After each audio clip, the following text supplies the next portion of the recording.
Welcome everyone to HauntingHam. This is the fifth and last world of NSLT, and today we're gonna be looking at the three routes that we have for any percent. So when you first get into the area, your spawn should be here, even though the actual spawn is a lot more back there. We are first gonna do the Carnival Core route because it's the easiest one and it's the one you should be doing to be finishing runs. So as soon as we load in, we're gonna head towards the center. We're gonna meet Clyde.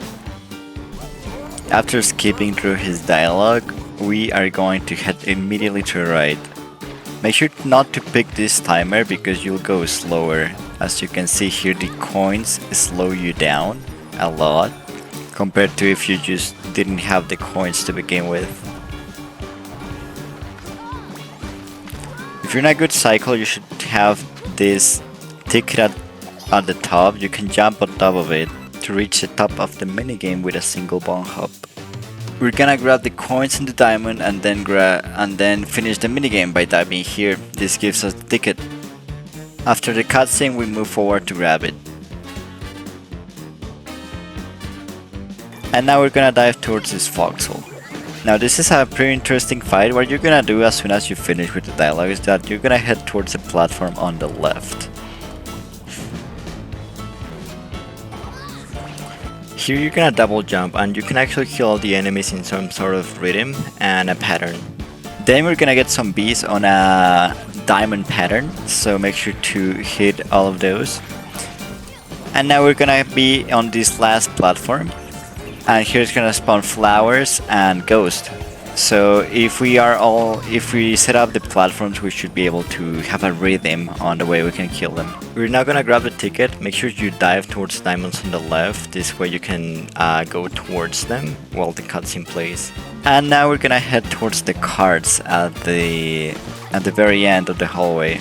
So you can jump here. Make sure not to be too close to the eyes, or else you'll get teleported because the game thinks you got hit. And what we're gonna do is gonna grab every single coin.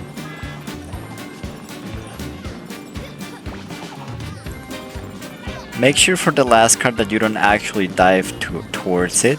This way Lucky can start dancing while the dialogue plays. Your camera might be a little weird, but you can manage.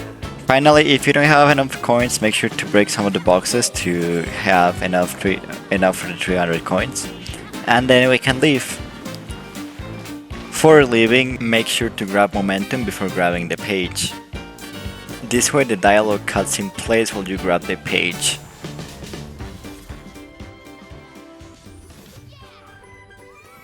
Once you come back, you're gonna head towards the right. You're gonna bunk hop once, if necessary.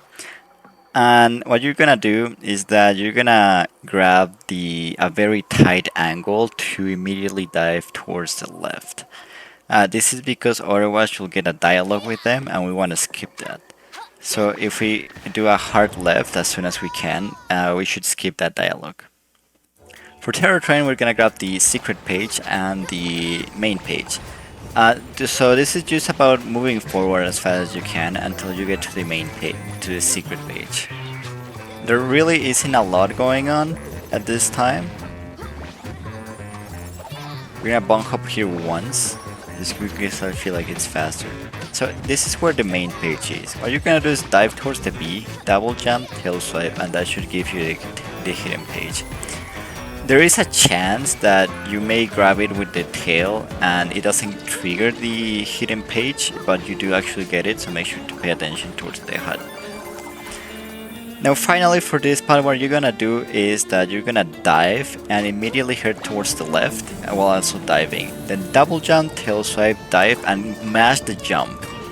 This way we avoid a lock that is present on the cutscene, so we can grab the page straight ahead. It saves about half a second.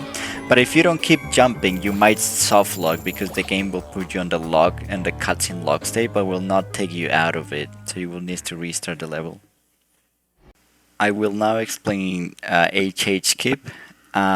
This is pretty simple. What you're gonna do is that you're gonna move forward until you reach this log. You can enter Grave Awakening if you wish to. just to respawn over here instead of where the train is. And what you're gonna do is that you're gonna bump hop until it lucky reaches solid ground about here. So what we do here is that we double jump, tail swipe, and dive. Now we basically have to bump hop, but make sure you're not too close to the wall, otherwise you may slide. Because dirt works differently, it works pretty weird. So you can see that here, if I am too close, I just slide across the wall. So make sure to give a little bit of distance before you actually start bump hopping.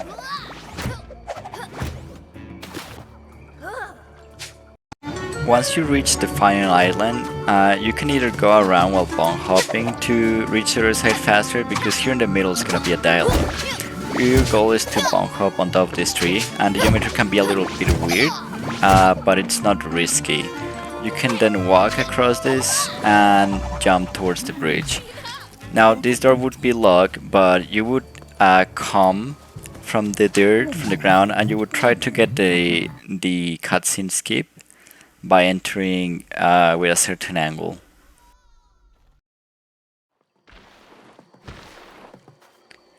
Now I'm gonna show off the second route, which is a lot harder, but it saves about 2.5 minutes.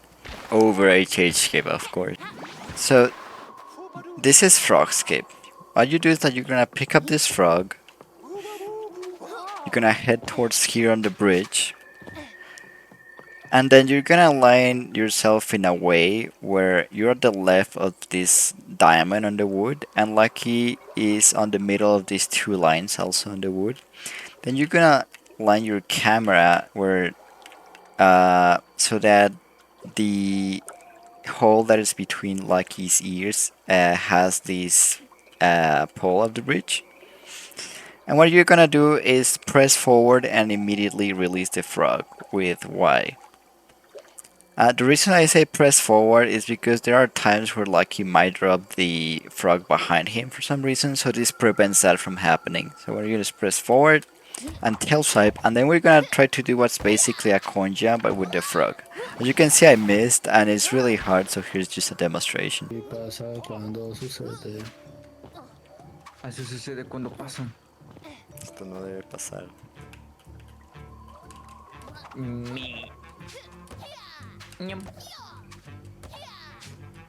Uy, me he vuelto muy bueno en Frogskip, eh. Ese es buenísimo, mira esto. So once you get to this bridge, you have two routes. You can either go to the top of this grave and then keep bump hopping. Make sure to go more towards the wall, because the geometry at the very top of the castle is really weird. So you want to bump hop more on the wall, which is a lot easier. Consider this geometry right here of the tower more like a sphere, and it makes it really hard to bump hop. So once you get here, you can double jump around this point where the pillar is, and you can double jump, tail swipe, and you should reach the bridge. Once again, you would get the dialogue here, and you would enter runner. Finally, there's a last route you can take here, which is a lot more dangerous, a lot riskier, because if you fail it, then you basically messed up your Froscape and your time save is lost.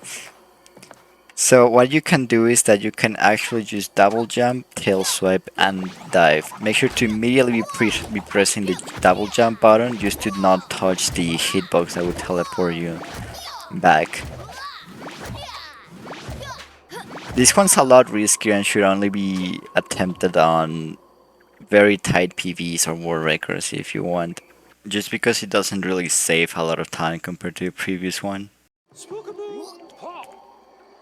There's another method, and this one is actually required for the Switch version, because doing this one is even harder, for not to say probably impossible, due to the physics on the Switch being different for the 30 FPS cap. So what we're gonna do is that we're gonna head here towards the right, and we're gonna double jump towards the rails of the train, keep double jumping around the train, And we're gonna set ourselves here. Now the goal is to get to that island. So we can leave the frog here and try our best to guide it towards the island. As you can see, this one's a lot easier. This one requires three or four bone hops, whereas the other one requires 5 to 6. It's it's a bit slower as well, but it's a lot safer if you want to get that one going. Now you can enter with Grave Awakening if you are scared of messing up HH Keep.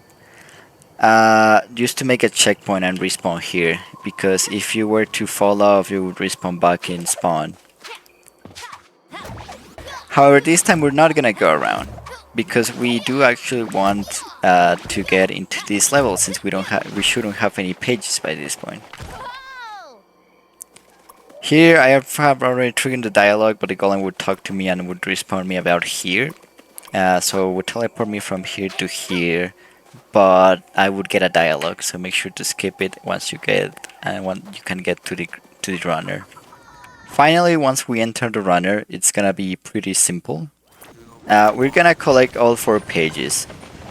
Remember that this is only if you haven't done the first route, because we need 4 pages, and for the first route you would skip this level, and for this route we would pick all 4 on this level. This is pretty basic. You only really need to hit all the switches and make sure to not miss any coin or any letters. But as long as you hit all the switches except the last one, you should be good. You might ask why the last one? The last one just makes us go a bit slower. That's it. It's not really a bad thing if you do hit it. But it's pretty easy to just forget about it. You make sure to pick all the diamonds until this point though. The optimization is just diving towards enemies correctly to get those dive boosts, and just be fast. Once again, here's a switch that we hit. This is the last switch that's gonna take us up, okay? And then for this last switch with the Y, we're not gonna hit it, because this way we get to slide instead of burrow, which is a lot faster. Down there is a diamond that we would need if it wasn't because here is another diamond right at the end, which makes us not need the previous diamond, and it's faster to just avoid that last switch. Now grab from previous attempts used for demonstration purposes. Once you do Frostkeep and the countdown begins, what you wanna do is get close, because the golem is gonna give you a dialogue. But after that, you wanna jump once and dive towards the side of the log once again to enter early on the cutscene.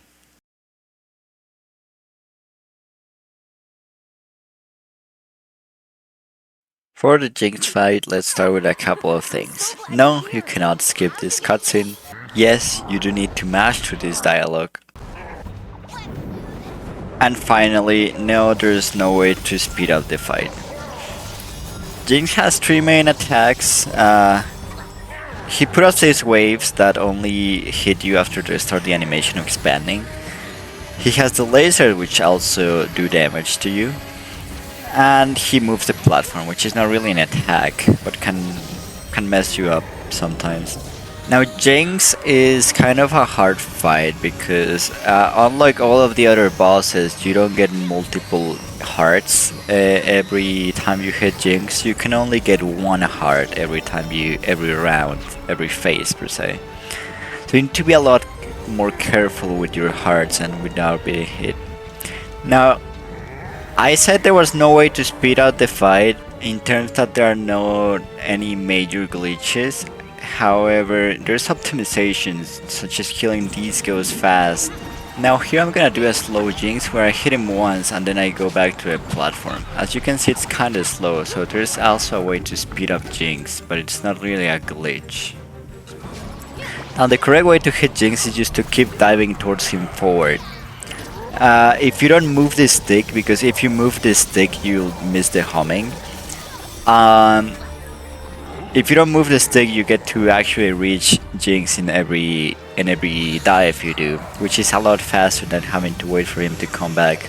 Now for this last phase, he mixes up a little of the attacks and the patterns of how he does them. Doesn't really matter a lot, only that the ghosts will now start spawning while the platform rotates, and you want to kill them as soon as possible. Especially this last one, which is gonna be after his lasers. He's gonna spawn on the left, and then as soon as he's done with the lasers, he's gonna get hit. Now, finally, I'm gonna pause here because I wanna explain a little bit how this last phase works. Instead of being one jinx, every time you hit one, there's gonna spawn another one, and he's gonna have up to 3 jinx at the same time. So the quickest way is to, after you hit the first jinx, you're gonna head towards the top right. You're gonna switch directions from top to top right, and then to bottom right. So we're gonna have this in action. As you can see, we dive and kill one of the jinxes, which was the one with the lowest health. After that, we just do the same with the old jinxes, where we just move forward. And for this last one, you can see that he actually went to the opposite side to where we were going to. This is normal, and I would say consistent. And after you kill that one, you are basically free. You watch a little cutscene, and then it's not over yet. You have to walk towards the book. So you're gonna hold top right of the stick, dive, and reach the book. Right here, the run is over. Thanks for watching. This is the end of the speedrun guide for Lucky. I hope you have the best of luck on your runs, and see you next time. Goodbye.